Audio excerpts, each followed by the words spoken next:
ना था, अब मेरी किसी भी याद का, मेरे आज या मेरे कल का ऋषभ से कोई ताल्लुक नहीं होगा। ये मेरा वादा है। I'm sorry, I really don't want to do this. लेकिन तुम्हारी दोस्ती में जरा सा प्रॉब्लम आ जाएगा। त्यागी एक अंडरवर्ल्ड डॉन है, शहर के गुंडे मवालियों का बेताज बादशाह है। आजकल के दुनिया में दिल सलामत रखने के लिए दिमाग का ठीक होना बहुत जरूरी होता है, समझे आप? माफ करना बड़े भाई, आपका और हमरा प्यार का परिभाषा तनिक अलग है। मोहब्बत में दिल लगाया जाता है, जहां दिमाग लगाया समझो हो गया सत्यानाश। केशव की नई वसीयत की कॉपी उसके हाथ तो नहीं लगी? इसके बारे में सिर्फ 4 लोग जानते हैं मां। केशव मल्होत्रा, सुधाकर राव, आप और मैं। 2 मर चुके हैं और 2 जिंदा है जिन्हें इसके बारे में मालूम है। किसी तीसरे जिंदा आदमी को इसके बारे में नहीं पता। श्वेतलाना, तुम बेफिक्र होकर सिल्वर एस्टेट में रहो। सिल्वर एस्टेट की जिम्मेदारी अब मुझ पर है। तुमसे मिलते ही ऐसी कोई भी फिक्र मेरे दिल में आने की हिम्मत नहीं करती।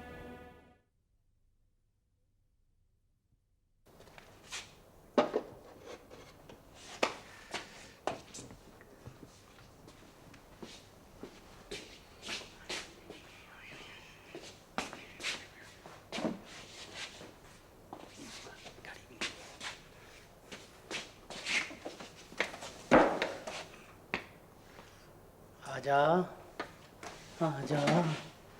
अरे मैडम जी, मैडम जी, मैडम जी, बैठिए। सोनू कैसा है? First class. कोई चिंता, कोई दुख तकलीफ की बात तो नहीं है ना? चिंता कैसी? वैसे दूसरे बच्चों की तरह कभी कभी हम लोग को याद कर लेता है। रोता तो नहीं है? हम लोग को याद करते करते कभी कभी रो लेता है, लेकिन वो खुश है।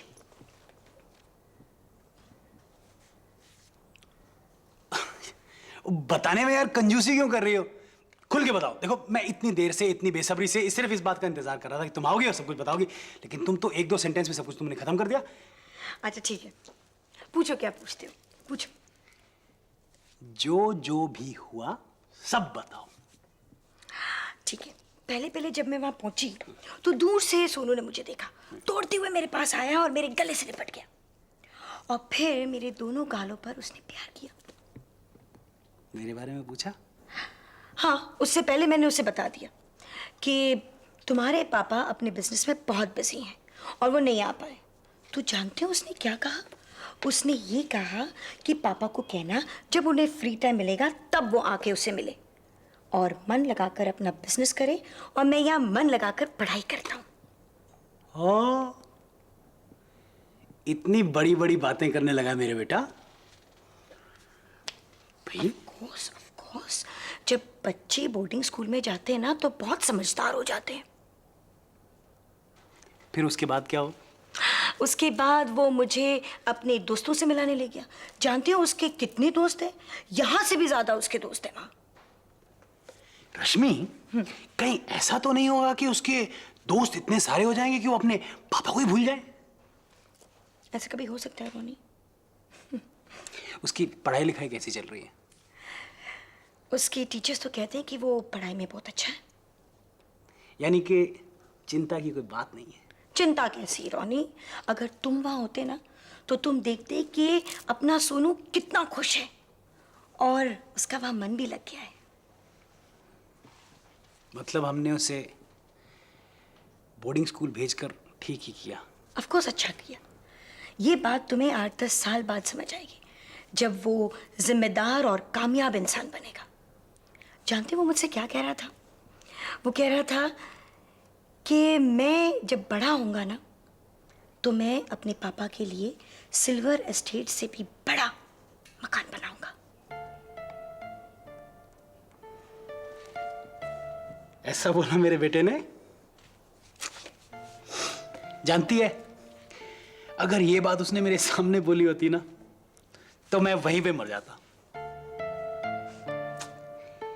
छोटा सा है, लेकिन उसने ये बात बोलकर ना मुझे ताजमहल का मालिक बना दिया। एक छोटी सी मासूम बात और मैं यहां पे शाहजहां बन गया। जीता रहे बेटे। अब तू देखना तेरा बाप कितनी मेहनत करता है और तेरे लिए क्या क्या बनाता है। लेकिन एक बात बताऊं रश्मि, हम दोनों बाप बेटा तुम्हारा हम पर जो एहसान है ना, हम कभी नहीं भूलेंगे।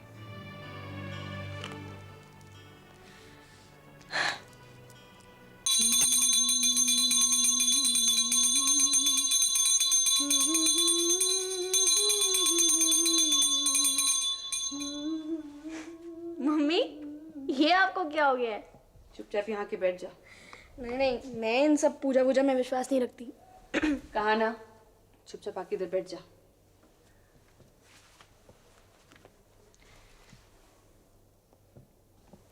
नीतू, कल सुबह जल्दी उठ जाना।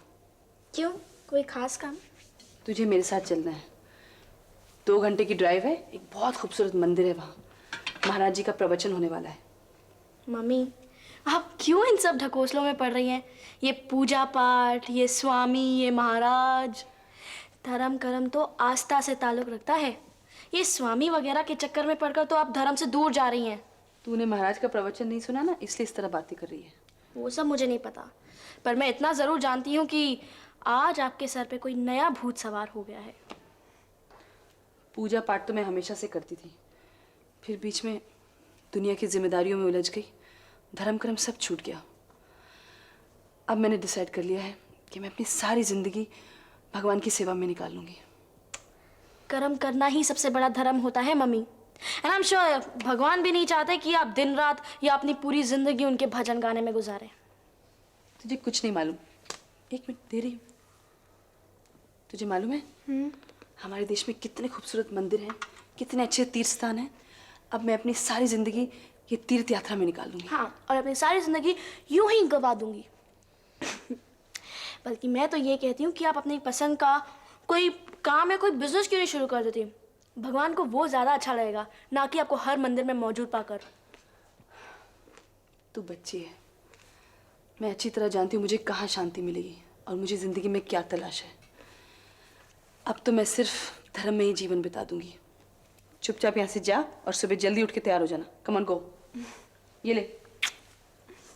थैंक्स।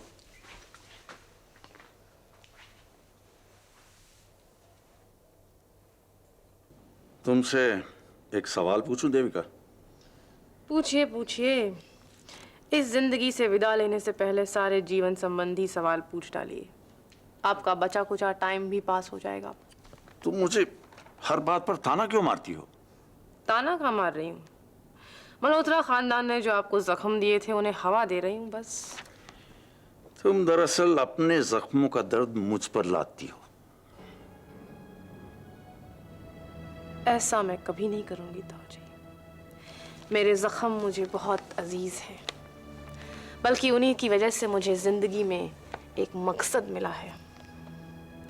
मेरे जख्म मैं ना आपको ना किसी और को दूंगी, बल्कि मैं आपसे मिलने आती इसीलिए हूँ ताकि उन जख्मों को कुरेदती रहूं, उन्हें ताज़ा रखूं।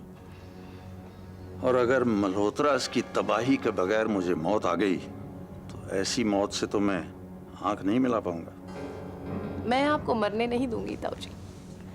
मैं भले ही आपको बुरा भला कहती रहती हूँ, लेकिन आप मेरे लिए बहुत ज़रूरी हैं। आपकी वजह से मैं और मेरा दर्द जिंदा है। आप ना होते तो हम दोनों शायद अनाथ हो जाते। चलिए पूछिए, क्या पूछना था आपको? तुम स्वेतलाना से ज्यादा नफरत करती हो या रंजना देवी से? रंजना देवी से। क्यों? रंजना देवी ने जिस किस्म का नुकसान पहुंचाने की मुझे कोशिश की है, स्वेतलाना में वो हिम्मत ही नहीं। ये तो केशव मल्होत्रा की नीयत खराब थी, वरना स्वेतलाना की जगह मैं होती। स्वेतलाना की वो औकात ही नहीं। लेकिन स्वेतलाना ने तो दर बदर की ठोकरें खाई हैं मल्होत्रा खानदान की वजह से। हाँ खाई हैं, और संभाल भी लिया अपने आप को। बल्कि जब वो चेयरपर्सन बनी थी तो मुझे अजीब किस्म की खुशी हुई थी। आज रंजना देवी हैं जो मातम मना रही हैं कि वो गिरफ्तार क्यों नहीं हुई। खैर ताऊ जी, ये दिनेश शाह का चक्कर अभी तक समझ में नहीं आया। ग्रोवर को मैंने कहा है उसकी जन्म कुंडली ढूंढ निकालने को। स्वेतलाना के साथ दिनेश शाह नाम की ताकत जुड़ी हुई हो, अगर ये ताकत हमारे साथ जुड़ गई होती तो मल्होत्रा इंडस्ट्रीज आज इतिहास हो गया होता। हेलो। हाँ करण, मैं केडी बोल रहा हूँ। तुम्हें कोई सलीका नहीं है रात दिन का? तुम जेल क्या जाके आए, तुम तमीज ही भूल गए वक्त की। भाई तुम्हें एक खुशखबरी सुनानी थी। मेरा एक यार है, वो मुझे क्या मरने देगा? आइंदा इस वक्त फोन किया तो इस बात का जवाब मिल जाएगा। आइंदा ऐसी नौबत नहीं आएगी। मैंने 5 लाख रुपयों का इंतजाम कर लिया करण। नहीं, ये पुख्ता है या ख्वाब है तुम्हारा? सामने कैश रखा हुआ है। सोने दो ना फिर, क्यों वक्त बर्बाद कर रहे हो फोन पे? अपना बोरिया बिस्तरा बांधो और एक आध दिन के अंदर इस मुल्क में नहीं पाया जाओगे तुम। हो जाएगा इंतजाम। गुड नाइट करण। हाँ ओके।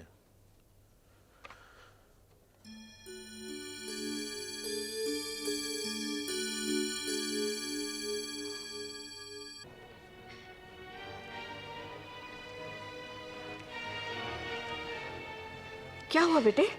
किसकी चिट्ठी है ये? सोनू की। सब ठीक तो है ना? सब गलत है। वो बहुत घबराया हुआ है। वहाँ बच्चे उसे काफी तंग कर रहे हैं। वो वापस आना चाहता है और लगता है उसने रोते रोते ये चिट्ठी लिखी है। मुझे वहाँ जाना पड़ेगा। ये सब रश्मि की वजह से हो रहा है, सब।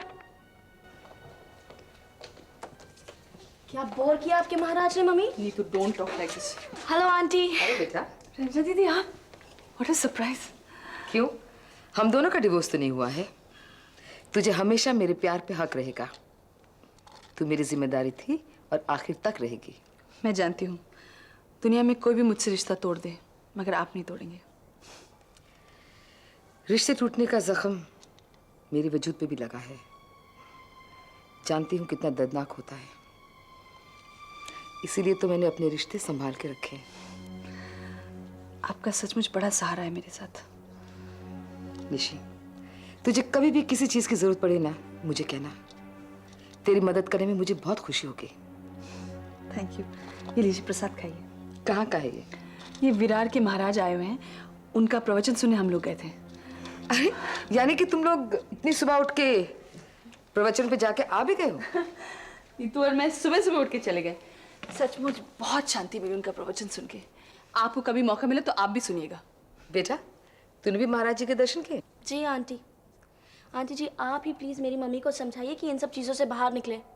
आंटी, वहाँ कुछ लोग धर्म के ठेकेदार बनकर अपने फायदे के लिए, सिर्फ अपने फायदे के लिए धर्म का प्रचार अपने ढंग से करते हैं और मेरी मम्मी जैसे लोगों को निकम्मा बनाते हैं। नीतू, ऐसी बातें नहीं करते बेटा। मम्मी, ये सब हमारी आस्था को अंधविश्वास बनाकर पूरी तरह अपने काबू में कर लेते हैं। आपका खुद अपने आप पर जोर नहीं चलता। हम इनके प्रवचनों की कठपुतलियां बन जाती हैं। बस यही सब हो रहा था वहां सुबह। तू यही समझी है वहां पर जाके? कुछ सुना नहीं ठीक से तूने? आप देख रही हैं ना मेरी मम्मी का क्या हाल हो रहा है। धीरे धीरे इनका पागलपन बढ़ते जा रहा है।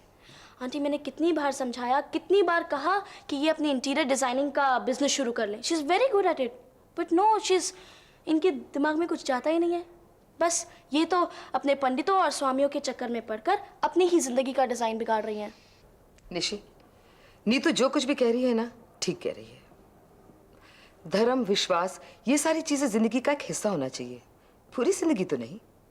और जो सुझाव इसने तुझे दिया है, I think it's ट्रेमेंडस। Interior designing, इससे तो बिजी भी रहेगी और तेरा कॉन्फिडेंस भी बढ़ेगा। और पब्लिसिटी की तो बिल्कुल फिक्र मत करना। जितनी पब्लिसिटी मैं करूंगी ना, लोग तेरे दरवाजे पे आएंगे। सोच के बताना, ओके?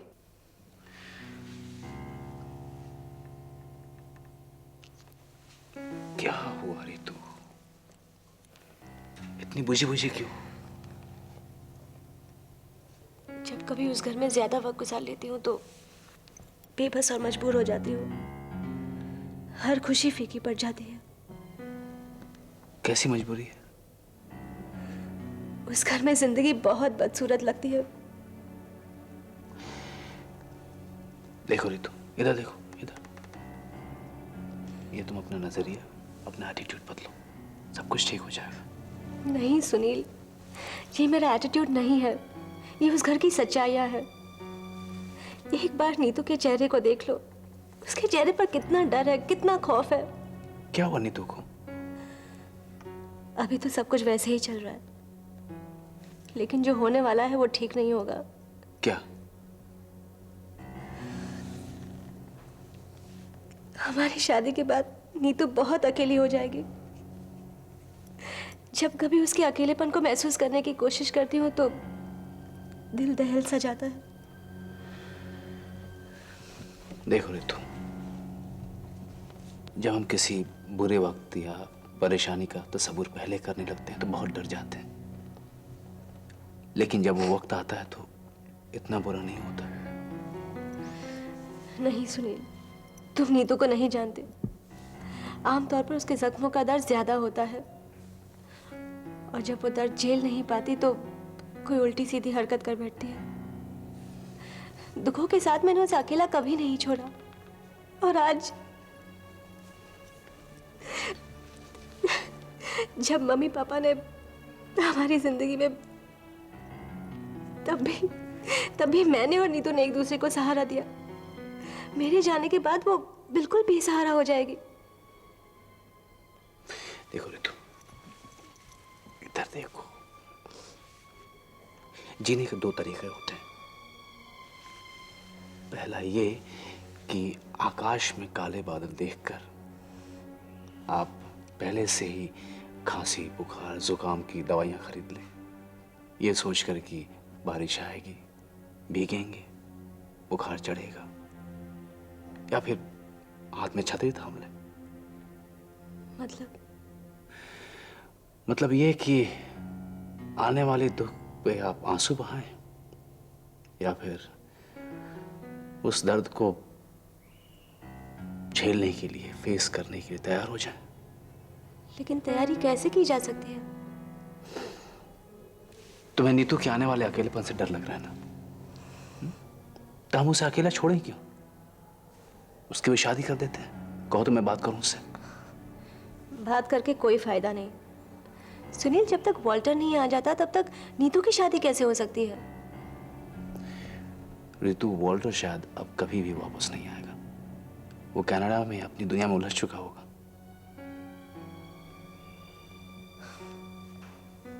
बहुत ताज्जुब की बात है सुनील, उस घर के लोगों ने एक साथ खुशी कभी नहीं देखी। अब मेरे मुस्कुराने की कीमत नीतू अपने आंसुओं से चुकाएगी।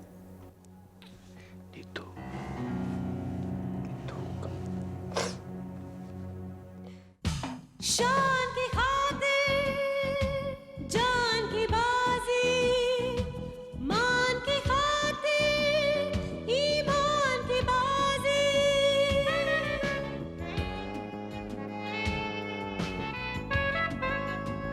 इंसान की खातिर भगवान की बाजी, अरमान की खातिर एहसान की बाजी।